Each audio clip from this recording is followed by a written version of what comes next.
बिस्मिल्लाहिर्रहमानिर्रहीम, अस्सलाम वालेकुम। मैं हूँ खानम मानसा शहजादी। गौहर पब्लिशर्स में खुशामदीद। हमारा स्लोगन है redefining the geography of education through digital resources for conceptual learning. Dear teachers and students, हम Gauhar skill up series Urdu class 4 पढ़ रहे हैं। हमारा सबक नंबर है 19, जिसका नाम है यूं ही प्यारी चिड़ियों अभी और गाओ।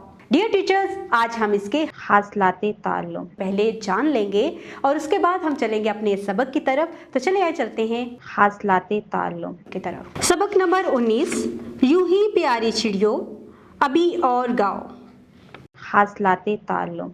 इस नज़म की तदरीस के बाद तुलबा इस काबिल हो जाएंगे कि वो मुकालमाती तरीक़ाकार के मुताबिक गुफ्तगू कर सकें, शेर या नज़म पढ़कर इसका मतलब लिख सकें, नज़म का मफ़हूम समझते हुए लय और आहंगी से पढ़ सकें, 70 तक गिनती उर्दू हिस्सों और लफ्ज़ों में लिख सकें, लताइफ और पहेलियों को पढ़ते हुए इनमें पोशीदा दानिश को समझ सकें, अपने मुशाहिदात और ख़यालात को मरबूत, रवां और मौजू अंदाज में लिख सकें, तज़कीर व तानीस के मुताबिक अल्फाज को जुमलों में इस्तेमाल कर सकें, फ़ेल अमर और फ़ेल नहीं को जुमलों में इस्तेमाल कर सकें, किसी भी मौजू पर अपने साथियों के साथ उर्दू मुबाहसे में हिस्सा ले सकें।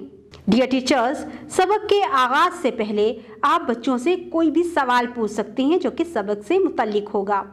जैसा कि आपको इस सफ़े पर नज़र आ रहा है, पढ़ने से पहले अपनी पसंद का कोई शेर सुनाएं, परिंदों के बारे में कोई नज़्म पढ़ी हो तो इसका नाम बताएं। हमने भी ब्रेनस्टॉर्मिंग के लिए 2 सवालात आपके सामने रखे हैं। आप भी बच्चों से कोई भी सवालात पूछ सकते हैं ताकि बच्चे पढ़ाई की तरफ आमादा हो सकें। उम्मीद करती हूँ आपने इस वीडियो से बहुत कुछ सीखा होगा। मज़ीद सीखने और जानने के लिए हमारे साथ रहिएगा, हमारी वीडियोस देखते रहिएगा और इसके साथ साथ आप देखते रहें हमारी वेबसाइट। हमारी वेबसाइट है www.goharpublishers.com, जहाँ पर आपको मिलेगी scheme of studies, lesson plans और मॉडल पेपर्स, जिसकी मदद से आप अपने बच्चों को बेहतर तरीके से पढ़ा भी सकते हैं और उनके नताइज भी अखज़ कर सकते हैं।